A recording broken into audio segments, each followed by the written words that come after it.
नमस्कार, आप सभी का स्वागत है ब्लैक एंड वाइट में, जहां काला कोट पहनकर सफ़ेद कागज़ों के साथ हम सफ़ेद झूठ आज तक आपके आगे परोसते आए हैं, लेकिन अब माफ़ कीजिए नहीं परोस पाएंगे।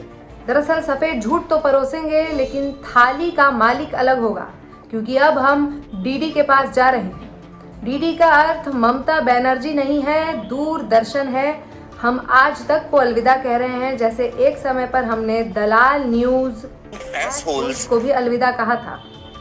हमें तो लगता है कि जिस गति से हम प्रगति कर रहे हैं, उस गति से एक दिन हम 100 करोड़ की उगाही जरूर कर लेंगे, क्योंकि डीडी ने हमें 15 से 20 करोड़ सालाना की उगाही करने का अवसर दिया है। एक दिन न सिर्फ हम 100 करोड़ की उगाही कर लेंगे, बल्कि पूरा का पूरा वक्फ बोर्ड तक खरीद लेंगे। हमने इतने साल जी की जी हुजूरी की, आज तक कुछ बुरा नहीं कहा, लेकिन अब आज तक को हमारे दर्शन दूर से करने होंगे और इन दूर के दर्शनों में ही सुख प्राप्त करना होगा, क्योंकि हम तो चले।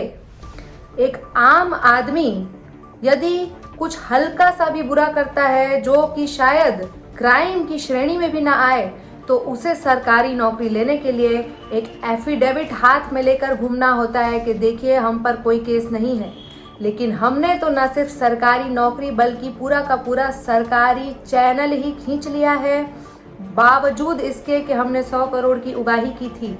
लेकिन डीडी का दिल इतना बड़ा है कि उन्होंने हमारे इस व्यावसायिक, इस कारोबारिक पहल पर बिल्कुल नज़र नहीं डाली और तुरंत ही हमें ये सरकारी नौकरी दे दी। आप लोग एफिडेविट लेकर घूमते रहिए, सरकार को प्रूफ देते रहिए कि आप चोर, उचक्के, बदमाश, हत्यारे, गुंडे नहीं हैं, क्योंकि आप लोग आम आदमी हैं और आम आदमी को हमेशा कायदे में रहना चाहिए।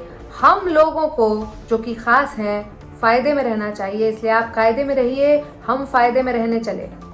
आज तक हमने सिर्फ आज की परवाह की थी, लेकिन आज पहली बार हमें दूर की परवाह हुई और आज तक को छोड़कर हम दूरदर्शन को ज्वाइन करने के लिए जा रहे हैं। सोचिए, दूरदर्शन वो चैनल है जो आपको कह रहा है कि खबरें पहुंचाएगा, लेकिन उसे खुद ही ये खबर नहीं है कि हमने 100 करोड़ की उगाही की थी।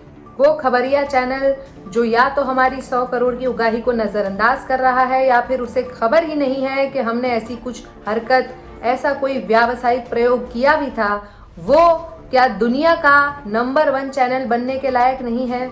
इसीलिए अब हम दुनिया का नंबर 1 चैनल ज्वाइन करने जा रहे हैं।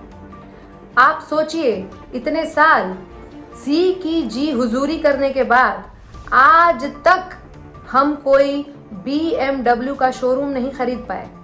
एक BMW का शो ज़रूर किया, लेकिन ऐसे BMW के शो से क्या फ़ायदा जिससे BMW का शोरूम ना खरीद पाए। अगर जो हमारे सांसद हैं, जो अब बीजेपी में है लेकिन उस समय कांग्रेस में होते, उस समय अगर वो हमें 100 करोड़ की उगाही करने का मौका दे देते और हमारी काली करतूत को देश के आगे उजागर ना करते, तो आज हम ऐसे BMW के न जाने कितने शोरूम खरीद चुके होते और BMW के शो नहीं करने पड़ते। हमने उस समय भी जिंदल जी से कहा था कि जिंदल जी, हमारी भी रोटी पानी का इंतज़ाम होने दीजिए, जिंदल जी हमें भी जिंदल रहने दीजिए, लेकिन उन्होंने हमारी एक न सुनी और उस मरदूद ने हमारी काली करतूत पूरे देश के आगे दिखा दी, जिस वजह से हमें धक्के खाने पड़े, जी की जी हुजूरी करनी पड़ी और आज तक BMW का शो करना पड़ा। ऐसी जिंदगी 300 रुपए में हमारा BMW छोड़ने का और आज तक को छोड़ने का एक और कारण है। आपको शायद याद होगा कि चक दे इंडिया में शाहरुख खान अपनी टीम के खिलाड़ी से कहते हैं कि इस टीम में एक ही गुंडा रह सकता है। वैसा ही कुछ चैनल की एक और एंकर अंजना ओम मोदी ने हमें कहा। उन्होंने कहा कि चैनल में एक ही मर्द रह सकता है। तो आखिरकार हमें बोरिया बिस्तर समेटना पड़ गया और डीडी की ओर प्रस्थान करना पड़ गया। अंत में अपने सभी दर्शकों को तोहफा स्वरूप हम ये वॉक ऑफ शेम भेंट देना चाहते हैं। तब तक के लिए धन्यवाद।